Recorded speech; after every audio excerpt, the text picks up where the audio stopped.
Será que dar melatonina resolveria os despertares noturnos do seu bebê? Oi gente, bem-vindos ao nosso canal, eu sou a doutora Tati Lemos e no vídeo dessa semana nós vamos conversar a respeito dos despertares noturnos dos bebês e o uso de melatonina.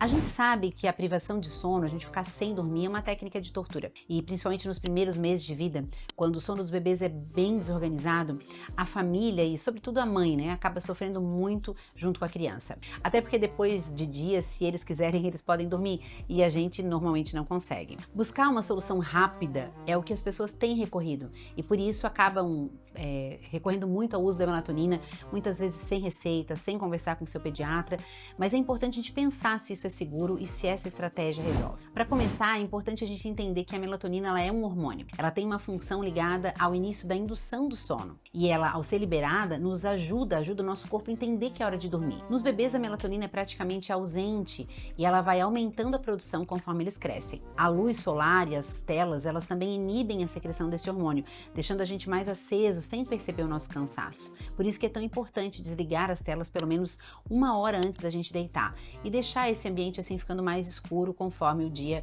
vai acabando. Expor a criança à luz solar de manhã também é muito importante, porque assim a gente inibe a secreção desse hormônio de dia e vai construindo certinho essa ideia de dia e de noite para o cérebro do nosso filho. Isso também vale para nós que somos adultos, né? Outra coisa importante a gente entender, né, além de como funciona a melatonina, é saber que os despertares noturnos eles são normais e todos nós temos. Ele tem uma função de verificação de segurança para ver se o ambiente está igual ao que a gente deixou quando a gente adormeceu. Quando a gente desperta, a gente dá aquela percebida ao redor, vê se está tudo bem e emenda o sono. E nesse caso, muitas vezes a gente nem se lembra do que aconteceu. E isso também acontece com as crianças.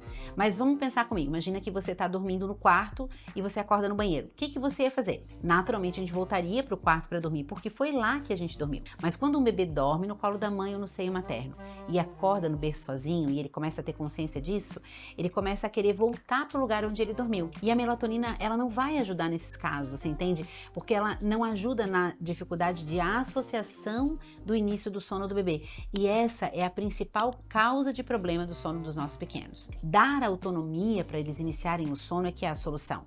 E não medicar com a melatonina.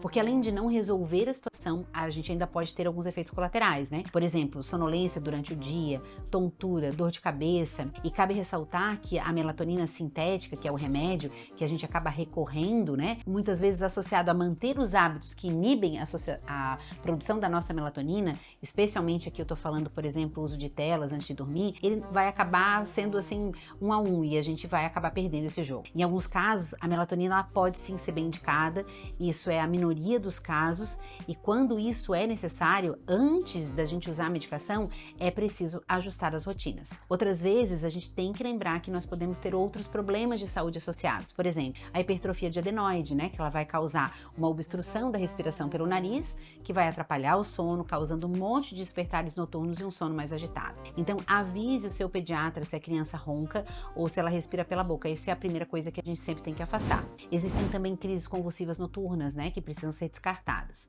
Refluxo, alergia, tudo isso a gente vai investigar na consulta.